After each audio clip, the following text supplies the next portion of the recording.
Cameron, now an expert in crisis management. Alex, as ever, thanks for joining us. Does he need to cut her adrift at some stage? But clearly this is becoming a distraction when he's got plenty of other things to deal with. Yeah, I don't think so. I acknowledge, of course, that there is a lot of noise about it, not least because it's up to them. The Labour Party has doubled down on the issue. But what Sunak is plainly aiming for is a time of stability. A lot of his appointments, some of them harking back to Boris Johnson, some of them harking back even earlier, have been an attempt to demonstrate a cross-party inclusion in his cabinet and to demonstrate that people are going to be in post now for some time. That's why you've had a lot of reappointments to roles that people already held or had held formally. And it really cuts across all of that to lose someone in a great office of state very quickly. So I think the government is where it is, and it's going to have to hang on to Suella Braverman. Reason being that the suggestion is that he's effectively bought off the right wing of the party, or at least the ERG, but by putting her back in this position. I'd put it differently. I acknowledge the thrust of your question, but I put it differently by saying that there are only so many politicians, given the salience of the migration issue for the Conservative Party's membership, its grassroots, and the people, yes, as you say, on the right. There are only so many people that would be trusted to deliver on it. And Suella Braverman was top of that list. So he's demonstrated to a wing of his party with which he's had some up and down relationships that he really cares about their issue, and that he's put their champion, their stalwart, in place to deliver it. I think the biggest challenge for Suella isn't over this issue about ministerial code points and whether she emailed the wrong person.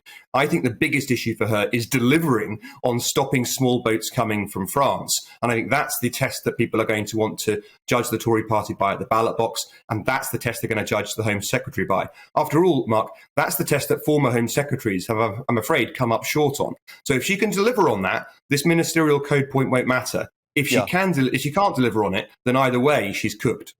And we're learning from Mark White there are yet more boats in the Channel as we speak, and maybe even people who have been lost at sea, which is a dreadful thing to acknowledge. But part of that also is what happens about Rwanda. Now, Gloria has done an interview with Amber Rudd, former Tory party bigwig, indicating that she's not terribly happy about the approach on Rwanda. Is that one of the things that maybe they are going to have to try and temper before they go into the ballot box in 2 years' time?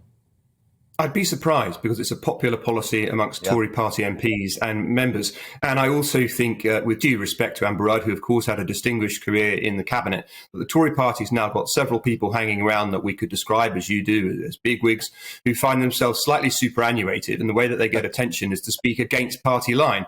This is just at the time when Rishi Sunak needs party unity more than ever. The Tory party has torn down 3 prime ministers in a row. The biggest danger to a Tory PM isn't the Labour Party, with all due respect to it. The biggest danger to Tory prime ministers is other Tories. Now is the time for all good people to shut up and support Rishi Sunak.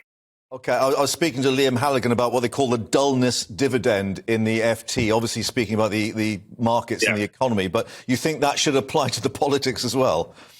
Oh, I really hope so. I mean, on the money front, things look great. The markets are bouncing back. The delay on the fiscal event suggests that the government's going to have a good deal more to play with, perhaps even £15 billion coming back into government coffers, more than expected on previous forecasts, and demonstrated that the OBR is going to have a chance to speak before the Chancellor, Jeremy Hunt, makes his announcement. All of that, I think, is really positive. And I think right now the government would like the politics to go as smoothly as the economics is going.